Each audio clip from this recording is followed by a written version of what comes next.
Long considered the silent killer because it typically lacks symptoms, hypertension, if gone undetected and untreated, can lead to serious illness and even death. We talk with Dr. Neha-Savalia of St. Jude Medical Center in Fullerton about the diagnosis and treatment. Hypertension is a medical term for elevated blood pressure.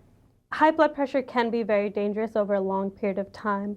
Usually if you have elevated blood pressure for one day, or if it's transient because of exercise or stress, it's not going to do a whole lot of damage. But over a long period of time, over years, it can affect a lot of your organs, such as your brain, your heart, and your kidneys.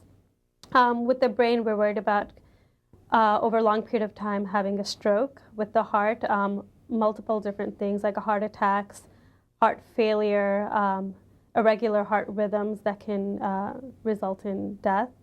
And then with the kidneys, over a long period of time, it can ultimately result in kidney failure.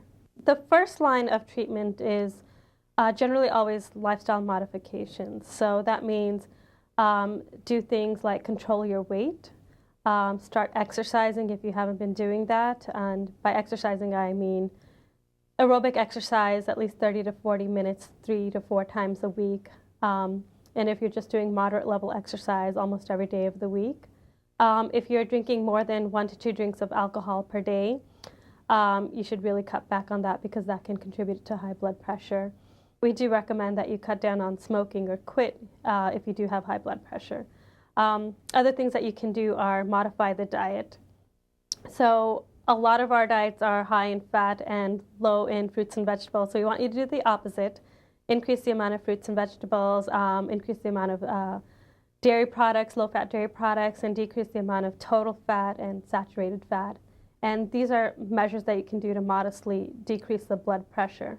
If the lifestyle modifications don't work, or if they do decrease the blood pressure but not to the goal, then we would add on medications at that point.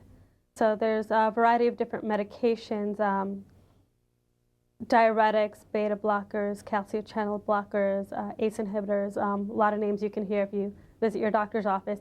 We'll add those medications on to help lower the blood pressure, but we usually like to give a trial period of up to 6 months if you're borderline.